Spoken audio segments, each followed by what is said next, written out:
Hey guys, welcome back to the channel, hope you're doing well. Okay, let's do a quick recap of week 4 of the marathon train so far. Week 4 was also the 4th week of the 6th week endurance train block. So Monday was 10 kilometers of recovery on grass at Bankstown City Sports Complex. I felt mostly okay because Sunday's medium long run was a bit shorter and slightly easier effort than usual. Tuesday was a 16 kilometer general aerobic run with some speed work, so that includes some hill sprints and some strides as well. I was trying to find some steeper sections to do the hill sprints, but I ended up just like setting on like a little hill that I sometimes go on during my long runs. It's not too steep, but whenever I go up that little section, my heart rate always goes up, so it's kind of nice to like feel fairly strong there during my hill sprints, I guess. And then I did my strides at the usual Rotary Park. Pretty much a fairly solid run overall. Wednesday was a 23 kilometer medium long run down at George's Court in Lake Gilawana. This time I carried my soft flask for the first time ever on like a medium long run. I usually carry for my long runs only. I think having a soft flask really helps for any types of runs that I do that are like above 90 minutes in total. I also changed the route a bit this time to avoid having to wait at the traffic lights at the intersection of Hague Avenue and Haim Lawson Drive. So I ended up going on the overhead pedestrian and cycle bridge instead, which was quite nice. I also want to say that most of my runs through Lake Gilawana feel a bit tough for some reason.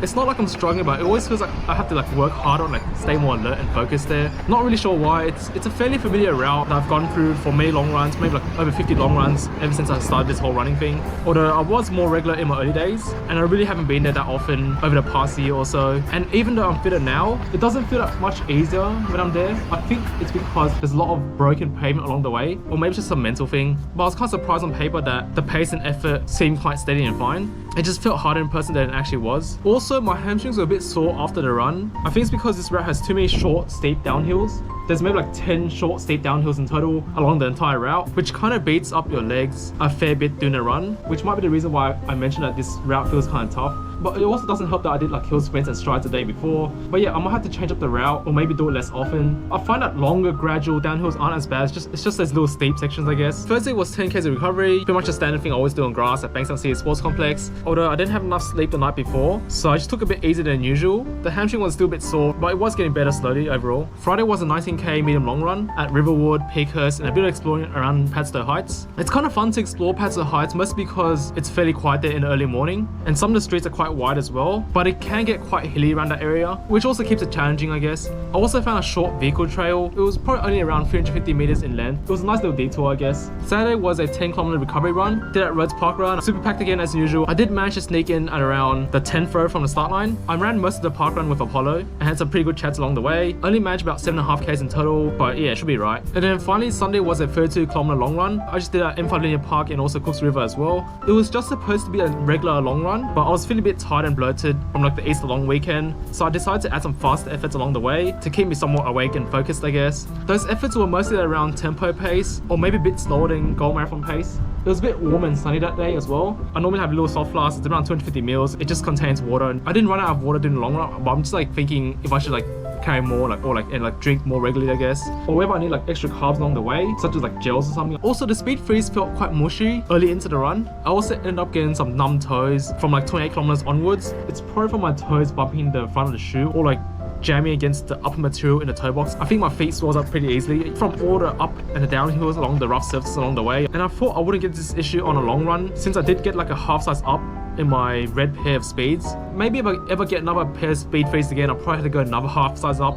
But yeah, probably too many excuses, I guess. Maybe it's just a tired day for me. But overall, the run went better on paper than how it felt throughout, and the hamstring felt mostly okay again, which is good, I guess. Overall, the total mileage for week 3 was about 117 kilometers, which is already higher than the peak mileage of 113 kilometers from last year's marathon training. I'm still feeling fairly decent, but I'm mostly thinking about changing up some of my routes a bit, especially for those medium long runs. I don't want it to be like too unnecessarily hilly. I'm not saying like the hills are bad or that my routes are super hilly in any way, but there's definitely some sections that are kind of beating up my legs a bit, so I feel like I should explore some other options for like flatter routes for at least 1 of the 2 medium long runs throughout the week. Might see how it goes for week 5, I guess. Anyways, in more recent times, I've been seeing stuff online and also hearing in person some things about training with heart rate zones, for example stuff like zone 2 training, and I pretty much want to talk a bit about my experience with it so far. When I first started this whole running journey, it was pretty much on the treadmill, and this will depend on the brand and the model, but the anytime fitness I went to, to had live fitness treadmills, and you can actually measure your heart rate by holding onto the metal bars in front of you. But it's not like you could really track your heart rate the entire time. It's not really viable. And also you're running as well, so your grip might not be solid, and imagine you have like sweaty palms, right? But I did do a bunch of testing on it back then.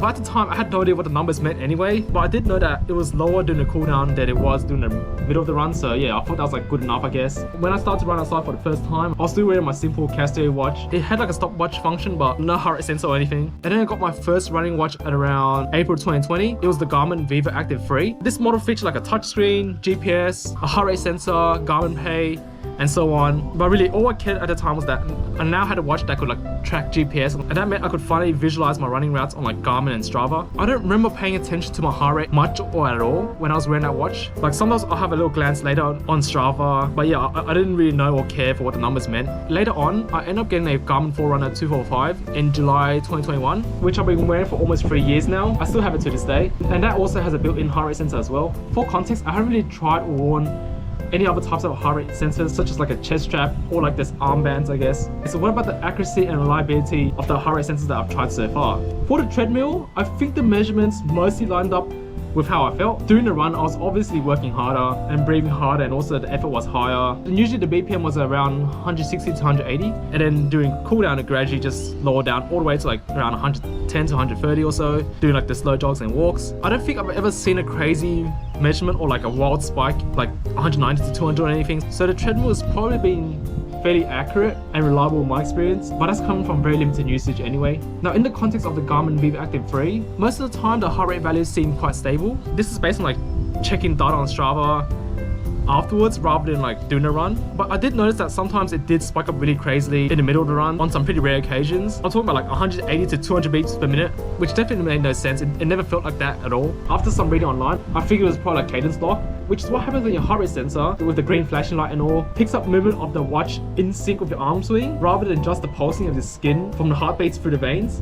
And I think this sometimes happens when you wear your watch too loosely, or maybe when rain gets in between the sensor and your skin. Either way, it throws off your heart rate sensor. Since it's pretty much optical and light based, imagine you're driving and think about what happens when it starts raining. It gets a bit hard to see out the windshield, right? So anyways, I started wearing the watch tighter, and then the cadence lock issue, it never fully went away, but it happened much less. For the Garmin Forerunner 245, it's pretty much a very similar experience to the Viva Active 3. Fairly stable overall, and sometimes I did get cadence lock even though I wore the watch fairly tightly, but still very rarely. It probably happens like once in like 100 runs, and it's never for the entire run, but like a very small section of it, I guess, like a few kilometers at most. So I guess based on my experience, for both watches that I've used, if we don't count the times that there's been cadence lock or crazy spikes, they've been fairly reliable in terms of measurement.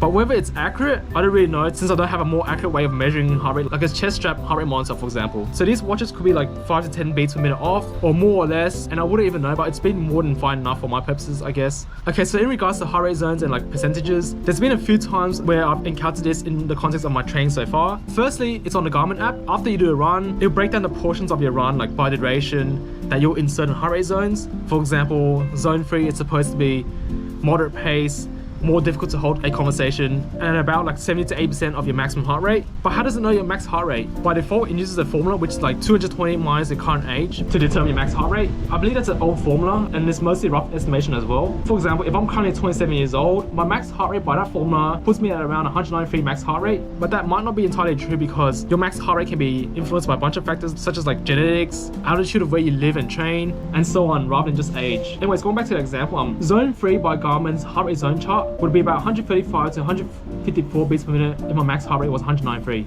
I remember when I first did my marathon training program from Garmin Connect, that it was like a heart rate based program. It's totally optional. I don't remember why I chose the heart rate based version rather than just like the normal one, I guess, that's just based on like duration or distance. So during my scheduled runs, my watch will basically alert me to stay within a certain heart rate zone or range. I'm actually not sure whether it was the zones or just some like arbitrary range that's like separate from the zones itself, but still relevant for the type of run. Like for example, a recovery run would have a gauge that says like stay within like 110 to 135 beats per minute, and then during a threshold run, the gauge might say stay within 150 to 170 beats per minute. I don't remember the exact values. At the time, I did try my best to like stay within the range, but sometimes I had to deal with like hills, humid weather, cadence lock, poor sleep, a bad day, and so on. And while I don't look at the watch much, whenever it alerted me that I was exceeding the upper limit, I actually did try to slow down a bit. But most of the time, I didn't feel like it was that big of a deal to go slightly above the upper limit anyway. But maybe it also taught me like not to get too carried away on like really long hills, I guess. Overall, I'm not really sure if it was the best way to train, but it definitely kept my efforts and paces in check for the most part. Most of my runs got slower, but I was able to get more time on my feet in general. I'm not even sure if it was necessary for me at the time. I feel like I could have done the exact same program without the heart rate monitoring guidance. I did end up doing the exact same program for my next marathon without the heart rate guidance. Like in more recent times, I've been following the advanced marathoning book for my training, and it also goes through heart rate ranges for some of the types of runs, but not all.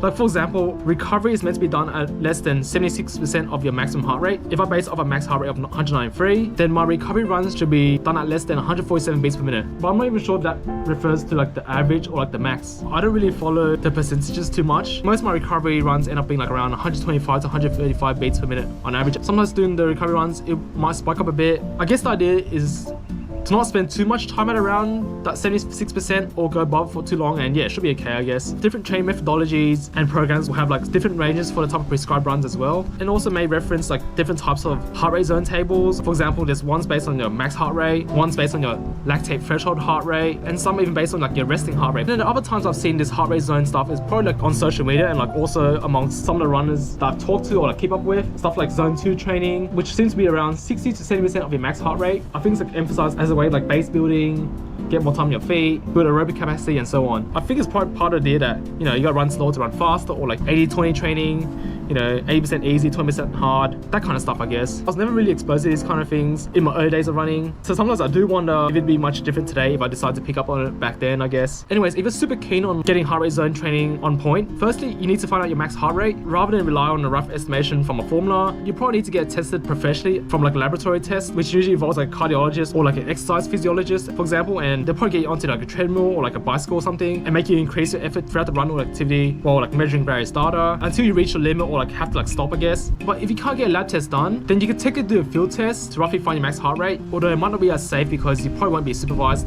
as opposed to like being in a lab test. An example of field test could be like doing like 3 to 4 reps up like a massive hill about 500 to 600 meters long at like a super fast interval pace, or maybe even all out for each rep. In between each rep, you immediately jog down to the bottom and then repeat the rep up the hill. By the end of your third or even like halfway to the 4th rep, check the data on your watch and you'll likely have a good estimate of your max heart rate. There's probably a few other formats for like doing a field test, but that's just an example. I feel like this method is kind of tricky and a bit risky because you're probably pushing it really hard and a lot of things can go wrong when you're super tired, you know, such as like injuries or fainting. It's definitely not recommended for beginners, I think. And then now that you know your max heart rate, you can set your heart rate zones more accurately as well. To ensure that you make the most out of that information, you likely need to get like a chest strap heart rate monitor or something that's marketed as more accurate than wrist-based sensors, I guess. Could be an armband too. Like I heard they're fairly accurate these days and seems easier to put on than like a chest strap. And you pretty much have to ensure that you're wearing the chest strap monitor or your armband tightly at all times. Okay, so what's my approach to all this? The way I approach is quite simple actually. Most of my runs are done by effort and feel, depending on the type of run rather than the heart rate zone. Across all the types of runs that I'm currently doing in the context of heart rate, the one scenario where I'm a bit cautious is going over threshold during my medium long runs, which includes like